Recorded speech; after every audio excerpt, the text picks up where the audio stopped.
وہ نامہ اعمال پڑھے گا، اور جو بڑے بڑے گناہ ہوں گے ان کو وہ چھوڑ دے گا، صرف نظر کرے گا، شرم کی وجہ سے، شرمندگی کی وجہ سے ان کو نہیں پڑھے گا، اور چھوٹے چھوٹے گناہ پڑھتا چلا جائے گا۔ جب وہ نامہ اعمال مکمل کر لے گا تو اللہ تعالیٰ فرمائے گا میرے بندے میں نے اپنے فضل سے تیرے گناہوں کو بدل کے نیکیوں میں تبدیل کر دیا۔ اس کو تو توقع اور تھی لیکن کام اور بن گیا۔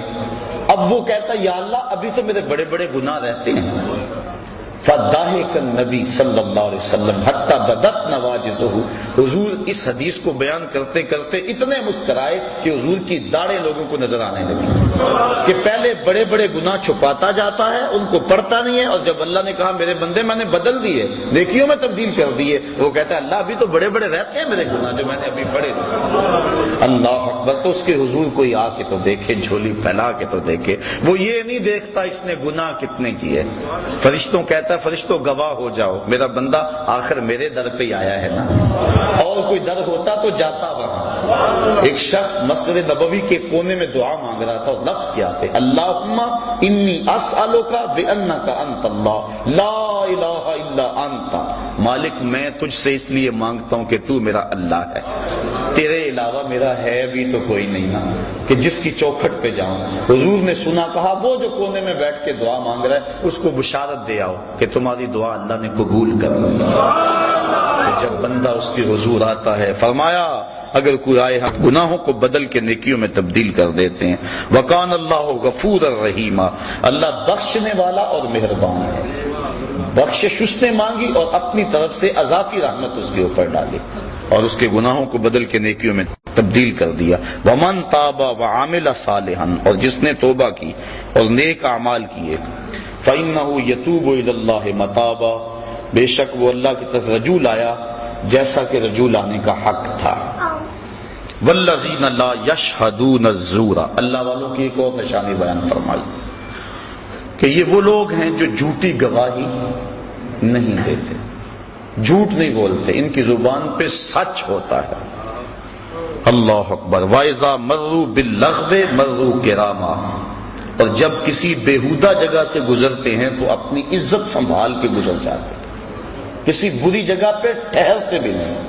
حضور علیہ السلام نے فرمایا تہمت کی جگہوں سے بچو، اپنی آبرو کی حفاظت کرتے ہیں، کسی ایسی جگہ پہ رکتے بھی نہیں۔ وَالَّذِينَ إِذَا ذُكِّرُوا بِآيَاتِ رَبِّهِمْ لَمْ يَخِرُّوا عَلَيْهَا صُمًّا وَعُمْيَانًا، وہ لوگ جب انہیں اپنے مالک کی طرف سے آیتیں یاد دلائی جاتی ہیں، نشانیاں یاد دلائی جاتی ہیں، اللہ اکبر، لم یخروا علیہا صما وعمیانا، تو ان پر بہرے اور اندھے ہو کر نہیں گرتے بلکہ اللہ کی ان نشانیوں کو دیکھتے ہیں، اس میں جو عبرت کے پہلو ہیں ان کو اپناتے ہیں، اللہ کی ایک ایک نشانی پر غور کرتے ہیں، اور پھر وہ دنیا کو ترک بھی نہیں کرتے۔ کیا کہتے ہیں؟ والذین یقولون ربنا ہب لنا من ازواجنا وذریاتنا قرۃ اعین واجعلنا للمتقین اماما، اور عرض کرتے ہیں اللہ کی بارگاہ میں اے اللہ ہماری بیویوں کی طرف سے اور ہماری اولاد کی طرف سے ہماری آنکھوں کی ٹھنڈک عطا کر، یعنی ہماری بیویاں بھی ایسی ہوں کہ جو تیری متی ہوں اور ہماری متی، اور اولاد بھی ایسی ہو جو فرما بردار ہو،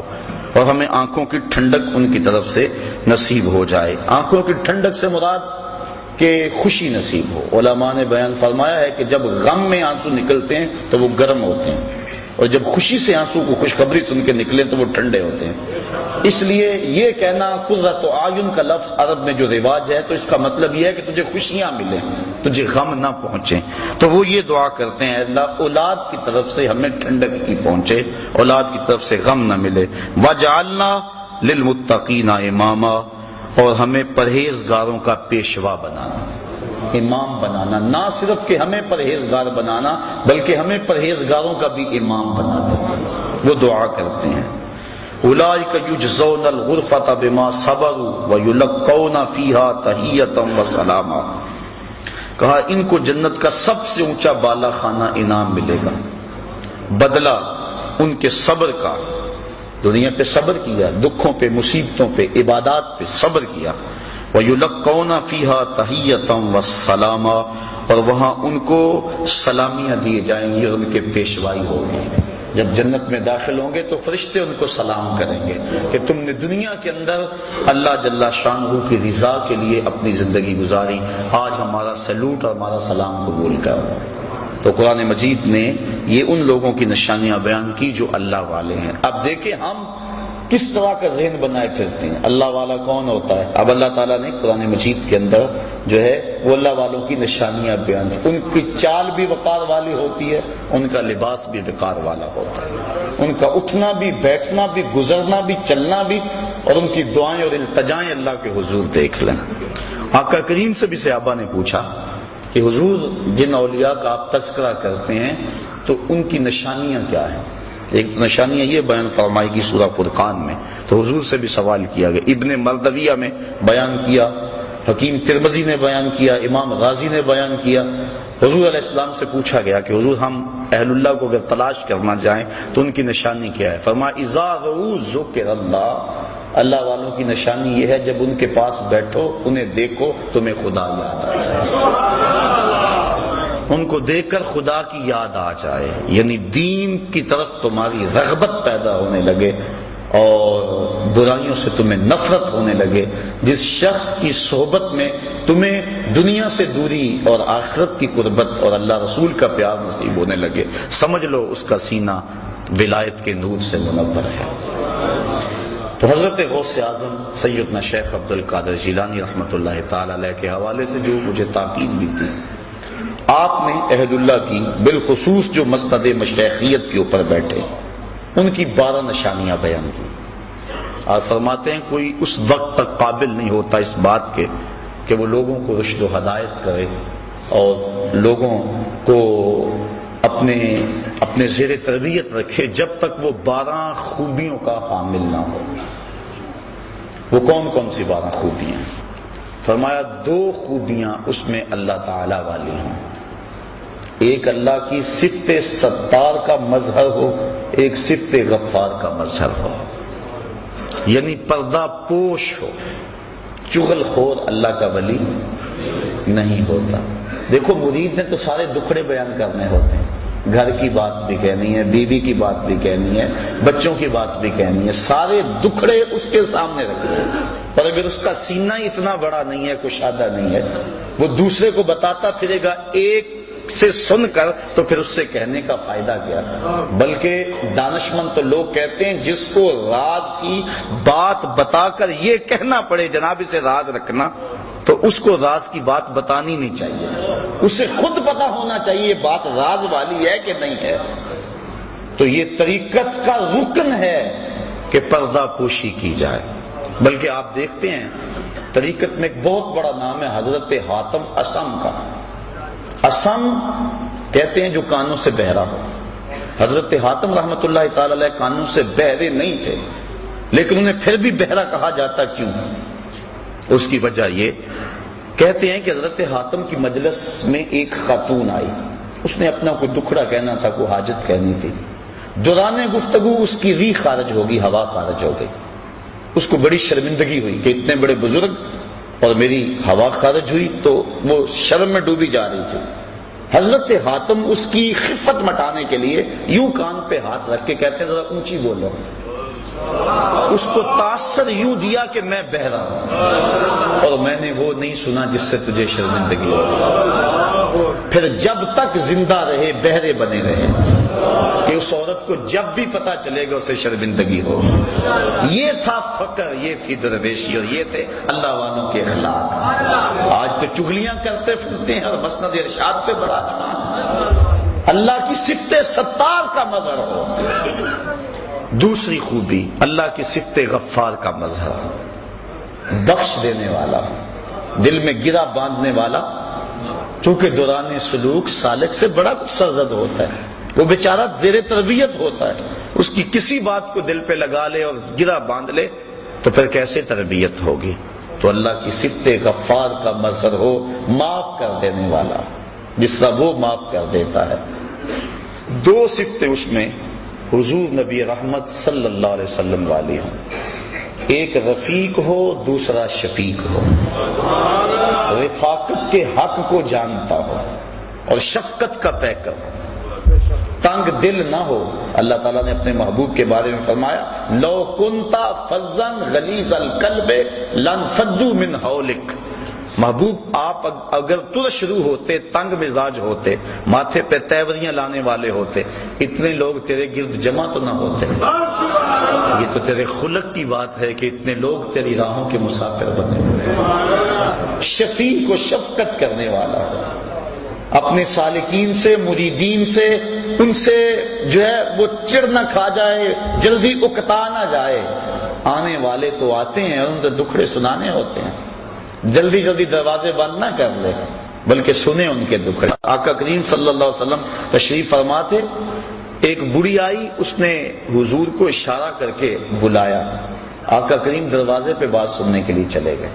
حضرت عمر فاروق کہتے ہیں ہمیں بڑا عجیب لگا لیکن کہہ کچھ نہ سکے کہ حضور خود گئے. کہا کہو کیا کہا کہنا ہے. کہا میں نے آپ سے کوئی باتیں کرنی. کہا کرو. کہا یہاں نہیں کرنی. کہاں کرنی ہے؟ مسجد نبوی سے بات کھلی جگہ تھی. کہا وہاں کرنی. آقا کریم وہاں چلے گئے. وہ سنا رہی ہے، حضور سن رہے ہیں. 1 گھنٹہ 2 گھنٹے گھنٹے لگ گئے. حضرت عمر فاروق کہتے ہیں کہہ کچھ نہیں سکتے تھے کہ حضور سن رہے، لیکن غصہ بڑا آ رہا تھا کہ نازک بدن، کڑکتی دھوپ، بے تکی باتیں. جب وہ تھک ہار کے خود جانے لگی تو ہم نے عرض کی بندہ نواز اس عورت کا توازن عقلی ٹھیک نہیں ہے، اور پورے مدینے میں کوئی شخص اس کی بات سننے کو تیار نہیں. لوگ اس کو دیکھ کے راستہ بدل لیتے ہیں. جس کے پاس کھڑی ہو جاتی ہے پھر اتنی باتیں اس کے پاس کہ جان نہیں چھوڑتی. تو آپ کا وقت بھی قیمتی، بدن بھی نازک، با مقصد زندگی کا ایک ایک لمحہ. تو آقا کریم صلی اللہ علیہ وسلم نے فرمایا عمر پورے مدینے میں اس بیچاری کی کوئی نہیں سنتا، میں بھی نہ سنوں گا. ایک تو ہی ہوتے ہیں میری آسان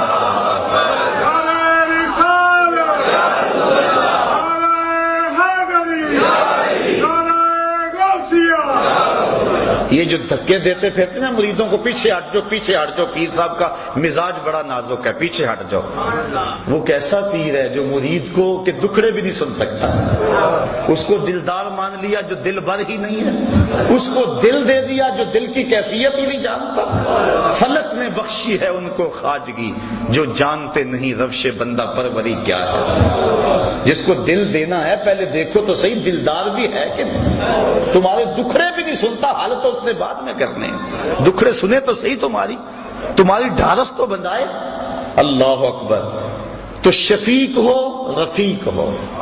کتنی شفقت. سنیے حضور ارشاد فرماتے ہیں لو تدخلوا شوقۃ فی رجل احدکم لوجدت علمها.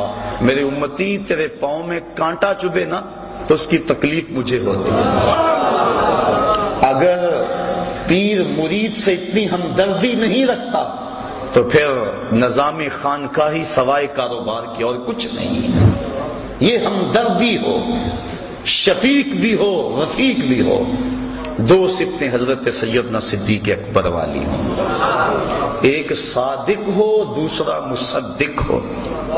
خود سچ بولے اور سچ کی تصدیق کرے. حضور علیہ السلام سے پوچھا گیا کہ حضور مومن بزدل ہوتا ہے؟ فرمایا نہیں، مومن بہادر ہوتا ہے لیکن ہو سکتا ہے کبھی بزدلی کر جائے. اس طرح پوچھا گیا حضور مومن کنجوس ہو سکتا ہے؟ فرمایا نہیں، کنجوس نہیں ہوتا، مومن سخی ہوتا ہے لیکن ہو سکتا ہے کبھی اس سے بخل ہو جائے. پھر پوچھا حضور مومن جھوٹا ہو سکتا ہے؟ فرمایا نہیں، جھوٹا نہیں ہو سکتا. اور یہاں بھی نشانی آپ نے پڑھی کہ وہ جھوٹی گواہی اللہ والا نہیں دیتا چاہے قیامت آ جائے. یہی تو اس کا کمال ہے. تو کہا ایک صادق ہو، دوسرا مصدق ہو. 2 خوبیاں اس میں حضرت عمر فاروق والی ہیں. ایک امر بالمعروف کرے، دوسرا نہی عن المنکر کرے. یہ نہیں ہے کہ مرید ناراض ہو جائے گا اگر اس کو حق کی بات بتائی. وہ پھر پیر تو وہ ہوا جو مرید ہے، یہ پیر تو ہوا ہی نا. مرید تو وہ یہ بن گیا اور وہ پیر بن گیا. اس کا حق ہے کہ وہ ہر لمحے میں امر بالمعروف اور نہی عن المنکر کے فریضے سے کبھی بھی غافل نہ ہو.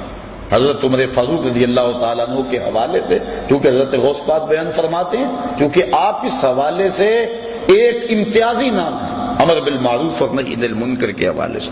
جب لولو فیروز نے آپ کے اوپر حملہ کیا اور زہر میں بجھا ہوا خنجر آپ کے جسم میں پیوست ہو گیا، زندگی اور موت کی کشمکش تھی، تو ایک انصاری نوجوان آپ کا حال پوچھنے آیا. اس وقت بس سانسیں ٹوٹ رہی تھی. اس نے کہا حضور کیا حال ہے؟ تو آپ کی نظر اس کے ٹخنوں پہ پڑ گئی. اس کا تہ بند لٹک رہا تھا اور اس کے ٹخنے جو ہیں وہ تہ بند میں ڈھمپے ہوئے تھے. آپ فرمایا میرا حال تو صحیح ہے، لیکن اے نوجوان اگر تو اس شلوار کو، اس تہ بند کو ٹخنوں سے اوپر کر لے، ایک تو تیرے کپڑے بھی پاک رہیں گے، دوسرا رب بھی راضی رہے گا. اب دیکھو کیا حالت ہے، اور امر بالمعروف اور نہی عن المنکر.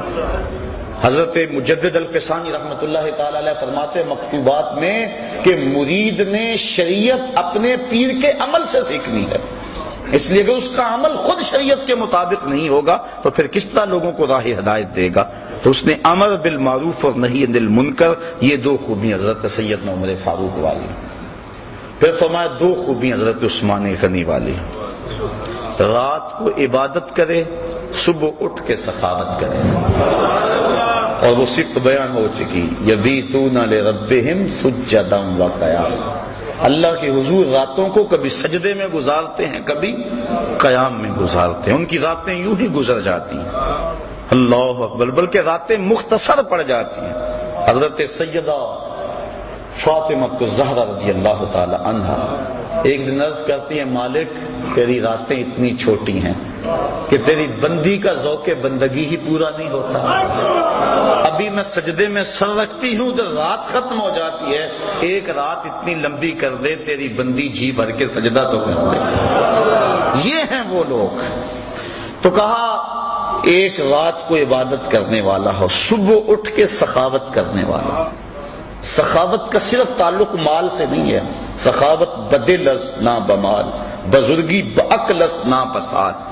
بزرگی عقل سے ہوتی ہے، سالوں سے نہیں ہوتی، اور سخاوت دل سے ہوتی ہے، مال سے. کمینے دل والا اللہ کا ولی وہ تو بانٹنے والا ہوتا ہے. فقیر کا مزاج ہوتا ہے کہ لوگ اس کے در سے خیرات لیتے رہیں، جسم کی قوت بھی حاصل کریں، روح کی قوت بھی حاصل کریں. بابا بلے شاہ فرماتے نا اٹ کھڑک کے دکڑ وجے تتا ہوئے چلہ، آن فقیر کھا کھا جامن راضی ہوئے بلا. فقیر کی اس میں خوشی ہوتی ہے کہ کوئی آئے اور اس کی چوکھٹ سے شراب ہوتا رہے. کہا دو خوبیاں اس میں حضرت سیدنا علی المرتضی رضی اللہ تعالی عنہ والی، ایک عالم ہو دوسرا بہادر ہو. جاہل تو اللہ کا قرب کیسے پائے گا؟ حضرت جنید بغدادی فرماتے ہیں من تزہد بغیر علم فقد مات فی الکفر، جو علم کے بغیر زہد کرتا ہے اس کے کفر میں مرنے کا اندیشہ ہے. اسی کا ترجمہ سلطان باؤ علیہ الرحمہ نے کیا، علم باج جو کرے فقیری کافر مرے دیوانہ. وہ غفلت کے اس کے پردے نہیں کھل سکتے، چونکہ علم نور ہے اور انسان کو سب سے پہلا سبق علم کا پڑھایا گیا، سب سے پہلی وحی علم کی نازل ہوئی. اور آقا کریم فرمایا فضل العالم علی العابد کا فضلی علی ادناکم، عالم کی فضیلت تہجد گزار پر ایسے ہے جس طرح تم میں سے ایک عام آدمی پر میری فضیلت ہے. کتنی بڑی بات ہے. اور ایک حدیث کے لفظ ہیں کہ فضل العالم علی العابد کفضل القمر لیلۃ البدر علی سائر الکواکب، عالم کی فضیلت عابد پر اس طرح ہے جس طرح 14ویں رات کے چمکتے ہوئے چاند کی فضیلت ستاروں پہ ہوتی ہے. تو ایک عالم ہو. حضرت غوث اعظم سے بھی کسی نے پوچھا کہ حضرت آپ اس مرتبہ قطبیت پہ کیسے پہنچے؟ تو فرمایا درست العلم حتی صرت کتبہ، کہ میں نے علم پڑھا یہاں تک کہ اس درجے پہ فائز البرام ہو گیا. اور دوسرا بہادر ہو، بزدل اللہ کا ولی، چونکہ جو توحید کے آغوش میں آباد ہوتا ہے وہ لا خوف علیہم ولا هم یحزنون کے زمرے میں آ جاتا ہے، تو وہ کمزور اور بزدل کیسے ہو سکتا ہے؟ کلمہ حق کہنے سے وہ کبھی بھی گریز نہیں کرتا، چاہے شہنشاہ وقت بھی سامنے کھڑا ہو. حضرت غوث اعظم سید شیخ عبد القادر جیلانی رحمۃ اللہ تعالی علیہ کی خدمت میں مستنجد باللہ حاضر ہوا. ملا علی قاری نے نزہۃ الخاطر الفاتر فی مناقب شیخ عبد القادر کے اندر اس واقعہ کو لکھا. اس نے 2 اشرفیوں کی تھیلیاں بطور ہدیہ بطور نذرانہ پیش کی. حضرت غوث اعظم نے اس نذرانے کو قبول کرنے سے انکار کر دیا. لازمی نہیں ہے کہ ہر مرید کے نذرانے کو قبول بھی کیا جائے. شیخ کی ذمہ داری ہے اس کو جھڑکے، میاں یہ ڈبل شاہ سے تو پیسے نہیں ہو کے آئے، یہ جو نذرانہ مجھے دے رہا ہے یہ کہاں سے آئے، یہ سود کا مال تو نہیں ہے، یہ لوگوں کا غریبوں کا خون تو نہیں نچوڑا ہوا. کہا تیرا نذرانہ میں وصول نہیں کروں گا. کہا حضور کیوں؟ کہا غریبوں کا خون نچوڑ کے مجھے نذرانہ دینے آ گئے. کہا نہیں حضور یہ میرا مال ہے. آپ نے اس کے ہاتھ سے تھیلی لی اور اس کو یوں تاؤ دیا، تازہ قطرے ٹپکنے لگے. کہا اگر مجھے قرابت رسول کا لحاظ نہ ہو، چونکہ یہ جو عباسی خلافات حضرت عباس بن عبد المطلب رضی اللہ تعالیٰ عنہ کی اولاد سے، اور وہ حضور کے چچا لگتے تھے، اس لیے حضور سے قربت تھی اور یہ ان کی اولاد ہے. کہا اگر مجھے قرابت رسول کا لحاظ نہ ہو تو میں اس تھیلی کو نچوڑتا جاؤں، خون نکلتا جائے یہاں تک کہ تیرے محلوں کے دروازوں تک پہنچ جائے. اللہ اکبر. تو یہ بات سمجھ میں آ گئی کہ یہ نہیں ہر ایک سے نذرانہ قبول کر لے. پھر سارے ایسے بھی تو نہیں ہوتے کہ جن سے نذرانہ لیا جائے، کوئی ایسے بھی تو ہوتے ہیں جن کو دیا جائے. یہ جو تصوف کے اندر نذرانے کا تصور ہے، میں اس پہ بڑا غور کرتا رہا ہوں کہ یہ کیا ہے، اور میں نے تصوف کی کتب اور بزرگوں کی جو مجھے صحبت نصیب ہوئی اس سے جو میں سمجھا ہوں وہ یہ ہے کہ نذرانے کا تصور جو صوفیاء دیتے ہیں اس کا مطلب یہ ہے کہ جو شیخ ہوتا ہے وہ ایک ماں کی حیثیت ہوتی ہے، اور اس کے کچھ غریب مرید ہوتے ہیں، کچھ امیر ہوتے ہیں، عزت دار ہوتے ہیں جو کسی کے سامنے دکھڑا بیان نہیں کرتے. پیر کو انہوں نے بتایا ہوتا ہے دعا کے رنگ میں کہ میرے لیے دعا کر دے. اب تصور نذرانے کا یہ ہے کہ امیروں سے لے اور غریبوں کو دے. یہ نہیں ہے کہ غریبوں سے بھی چھینتا چلا جائے، وہ تو بیچارہ پہلے ہی پریشان ہے. حضرت علامہ اقبال علیہ الرحمہ کا بڑا معروف واقعہ ہے کہ آپ جب مکلوڈ روڈ پہ ہوتے تھے تو وہاں ایک پیر صاحب اس دور کے آپ کو ملنے کے لیے آئے. ان کا ایک مرید تھا قلعہ گجر سنگھ لاہور میں. اس کو جب پتا چلا کہ میرے پیر علامہ صاحب کے مہمان بنے ہوئے ہیں تو وہ سفر کرتا ہوا علامہ صاحب کے پاس پہنچا اور اپنے پیر صاحب سے عرض کی کہ حضور 100 روپیہ قرض ہے. اس وقت جو ہے 100 روپیہ بڑی اہمیت کا حامل تھا، اور بیٹی کی شادی بھی مانگ رہے ہیں جن کے ساتھ رشتہ کیا ہوا ہے، اور مقروض بھی ہوں، بڑا پریشان ہوں. آپ کا سنا حاضر ہوا، آپ دعا فرما دیں. انہوں نے دعا فرما دی، مرید کو اجازت دے دی. وہ جانے لگا، اس نے جیب میں ہاتھ ڈالا، 10 روپے کا نوٹ نکالا اور پیر صاحب کو نظر پیش کی. جب نظر پیش کی تو علامہ اقبال زیر لب مسکرا پڑے. وہ چلا گیا. پیر صاحب کی نظر بھی بڑی تیز تھی، چونکہ پیر بڑے تیز بھی ہوتے ہیں. تو انہوں نے کہا کہ حضرت یہ عجیب بات تھی، آپ مسکرائے کیوں؟ تو علامہ صاحب فرمانے لگے جناب میں آپ کی دعا کی قبولیت پہ مسکرایا، خوش ہو کے.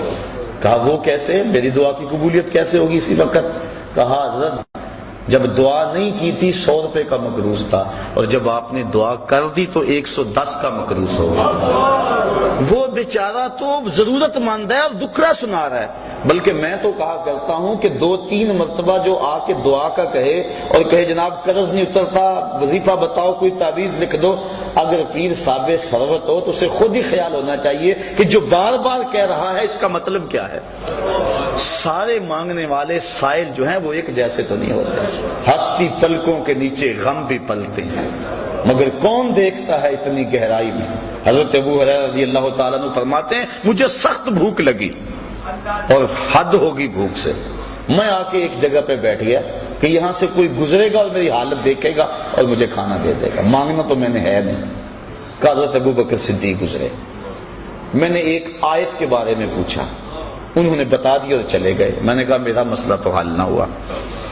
پھر حضرت عمر فاروق آئے. میں نے پھر ایک قرآنی آیت کے بارے میں پوچھا، انہوں نے بتایا اور چل دیے. پھر دل و قلب و نگاہ کا مرشد اولین آ گیا. میں نے حضور سے مسئلہ پوچھا، آقا کریم نے دیکھا اور مسکرا کے کہنے لگے ابو ہریرہ بھوک لگی ہے؟ میں نے کہا ہاں حضور مجھے بھوک لگی ہے. کہا میرے ساتھ آ جاؤ. اللہ اکبر. آگے وہ حدیث واقعہ طویل آپ نے سینکڑوں بار سنا کہ دودھ کا ایک پیالہ تھا ابو ہریرہ کہتے ہیں کام بن گیا، لیکن کہا جب باقیوں کو بھی بلا لاؤ۔ 70 بندے تھے بیٹھے جو صفہ کے چبوترے پہ تھے، کہا میں بلا کے لے گیا، دل میں تھا کہ اب تو دودھ کا پیالہ گونٹ گونٹ بھی نہیں آئے گا، لیکن جب پہلے نے پیا ختم نہ ہوا میری ڈھارس بند گئی۔ میں نے کہا حوض کوثر کی نہروں سے کنیکشن جڑ گیا، کام بن گیا، برکت آ گئی۔ 70 نے پیا، پھر کہا ابو ہریرہ تم پیو، میں نے پیا، کہا اور پیو، میں نے پیا، کہا اور پیو، کہا حضور اب تو بس ہو گئی۔ پھر حضور نے نوش جاں کیا۔ میرے استاذ المکرم فرمایا کرتے تھے کہ یہ تو بیان کرتے ہو اور اس بات سے لطف لیتے ہو، اور صحیح لطف والی بات ہے کہ ایک پیالہ 70 کے لیے کافی ہو گیا، لیکن یہ بھی تو دیکھو 70 کا جھوٹا کونین کا سردار پی رہا، 70 آدمیوں کا جھوٹا دو جہاں کا سردار پی رہا۔ تو بات چل رہی تھی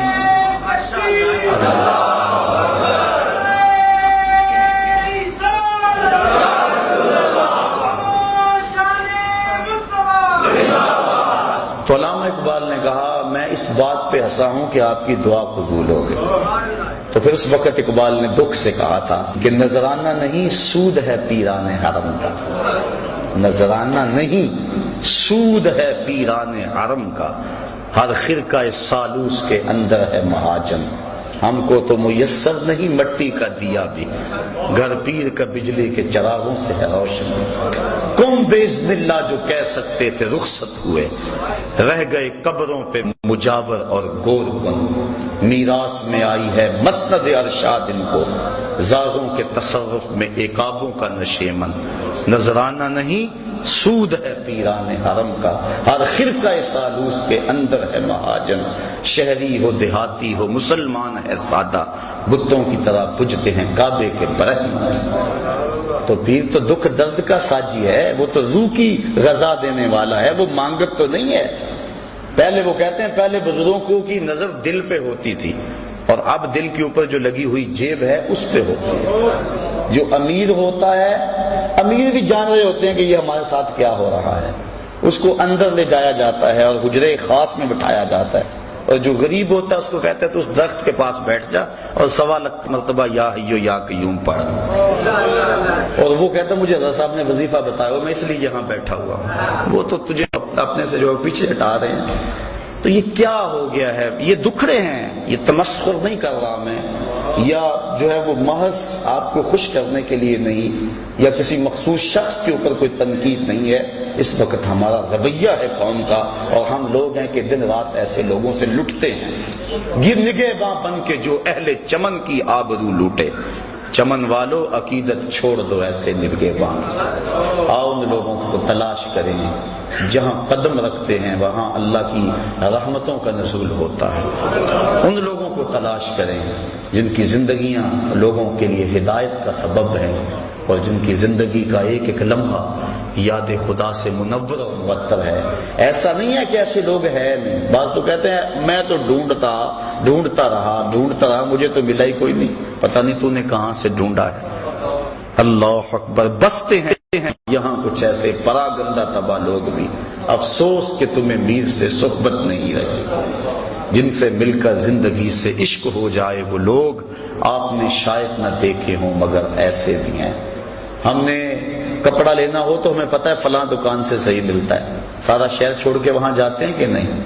تو یہ بھی روح کی غذا ہے، یہ بھی ڈھونڈو، گلی گلی موجود ہیں، گھر گھر جو ہے وہ چراغ چل رہے ہیں۔ حضور کی امت اولیاء سے کبھی بھی خالی نہیں ہوگی، تا آنکہ خاتم الاولیاء امام مہدی تشریف لائیں، لیکن ان حقیقی لوگوں تک پہنچنے کے لیے ہمیں اس معیار کو سمجھنا ہوگا جو قرآن و حدیث اور ولیوں کے امام حضرت غوث اعظم کی تعلیمات کے حوالے سے میں نے آپ کے سامنے رکھ دیا۔ اللہ تعالیٰ مجھے آپ کو اپنی راہوں کا مسافر رکھے۔